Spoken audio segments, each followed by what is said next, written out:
All right, so this next question is it's about keeping oxygen down while kegging, and you just sent me a picture about how you were doing it, and so I think we can kind of reference that, put the picture on the screen. But it's very important. I think packaging beer is when oxygen, you're going to get it in there. So what are some tips to kegging your beer without getting oxygen pickup?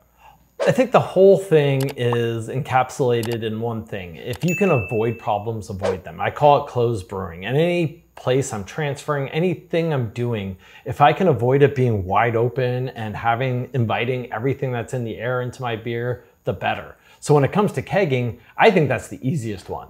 So this picture shows the loop I have going, and you can do it two ways. I like just the one and done.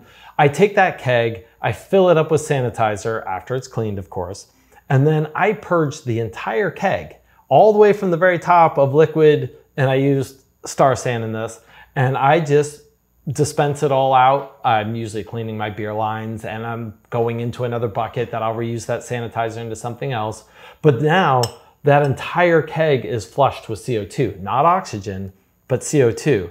I'll even go so far on that one as I flipped it upside down and pulled the pressure relief valve also to get out all the little liquid from the bottom. You don't have to go too nuts, but if there's a buildup of liquid, you want to get rid of that. Then I set it up, and I probably went a little too far on this one, but I have it, CO2 tank going onto the X3, the top lid. Then from the floating dip tube, that's going into the keg. And then I put a blow tie, which is a spunding valve, on the keg itself.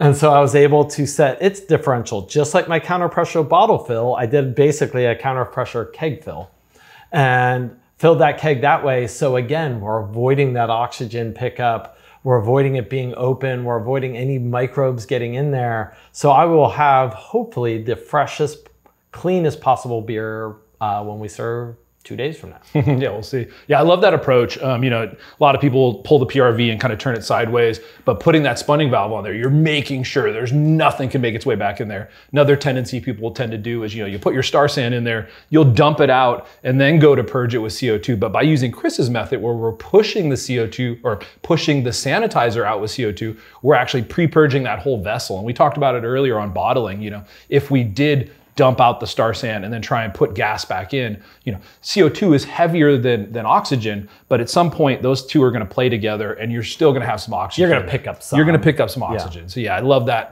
Put your sanitizer in there, fill it all the way up to the top or as much as you can, push it out with gas. We've now got a great environment to push that beer into. And as you can see in the picture, they're at equal levels. The conical is on wheels, so it sits a little bit taller than the keg, but you can't gravity. If you're high enough that you're gravity, you could even have the out of the keg go back in the top of the conical, so the air displacement is displaced with CO2 from the keg as you gravity fill your keg. It's a little less wasteful when it comes to CO2. Yeah, that's a good, and that actually makes me think of something that I've seen on Brewlosophy, shout out to Brewlosophy, where they'll capture their CO2 from primary fermentation to push out the liquid sanitizer in their keg. So they're like capturing that CO2 so you're not wasting any. So there's all kinds of fun ways to play around with that and, and conserve CO2 and use gases to push liquid around. And still keep oxygen out of your system. Oxygen is your enemy at that stage.